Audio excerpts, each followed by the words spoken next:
Okay guys, waiting for Tai Chi to arrive. Please bear with me. Many years ago, way back in the 70s and early 80s, apart from training in the dojo, thanks to David Carradine and the Shaolin Temple, I was investigating everything to do with Buddhism, Taoism, spiritualism, paganism, Wicca, ritual magic. And the point I want to make is this. If we were going to do ritual magic, the first thing that you do is you shower, you anoint yourself with oils, you put on robes, and you go to a special shrine room, you cast a magic circle, calling the gods in from the north, the east, the south, the west. All of this is preparation, and you're harmonizing your energy and you're focusing your mind to be able to do the magic. And I realized this is like karate.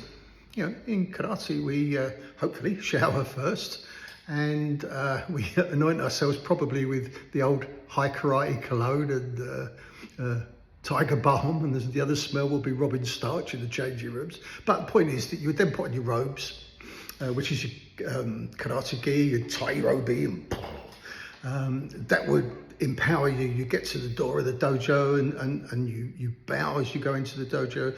You bow to the Kamizawa, the shrine, you bow to the sensei, you bow to each other, you kneel down, you do the mokuso, you do the meditation. All of this is in preparation, harmonizing your energy and building the power and the intensity of your mind to be able to study, learn and perform the rituals of training. And the point I want to make is, it's important, so how do we learn? How do we get from there to there? How do we become that martial artist? In the beginning, we need the ritual. So we need to get the preparation, we need the uniform, we need the process of building ourselves up to that point that we're ready and prepared to be able to train. Hopefully, when we've trained for long enough, we actually don't need that, because we become it. Through that process, we internalize it until we become it. That's the process of studying and training in anything, but particularly in martial arts. Okay, so which brings me to the point of waiting for Tai Chi to arrive. There's that bit between Wu Chi and Tai Chi. And I can remember my teacher saying, you're waiting for Tai Chi to arrive. And I was like, is it like waiting for a bus or something? I don't understand. I'm standing there waiting for Tai Chi to arrive. But of course, standing there uselessly wasn't it. The idea was you're supposed to be preparing yourself. So the whole process building up to that point is exactly the same. And then Tai Chi arrives and Tai Chi does you rather than you doing Tai Chi.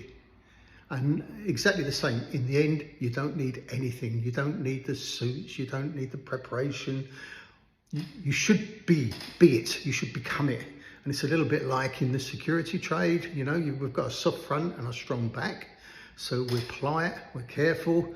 But when that switch goes, when somebody pushes you too far, it's bam.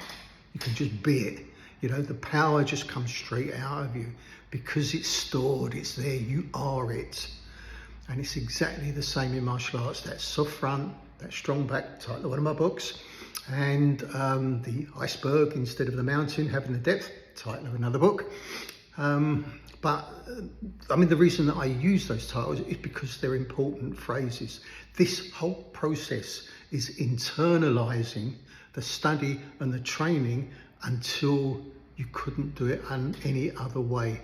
We've moved also from predictable training, like basics, like kata, like set pairs work, until you can do it in a spontaneous way. You can just react. It doesn't matter what the other person does.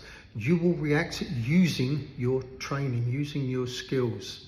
So that's what we're looking for. So, when somebody says something like, when Tai Chi arrives, it sounds weird, but it's not.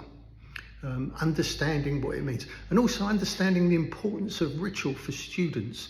It's good for students to go through all of those rituals to teach them how to how to bring their energies and harmonize their energies together, and how to develop a mind that's aware, focused, sensitive and intense. Because that way, then when they learn and when they study, they will internalize the skills. Some people never get to that stage. That's why I thought I'd make the video. Hope it helps. Thank you.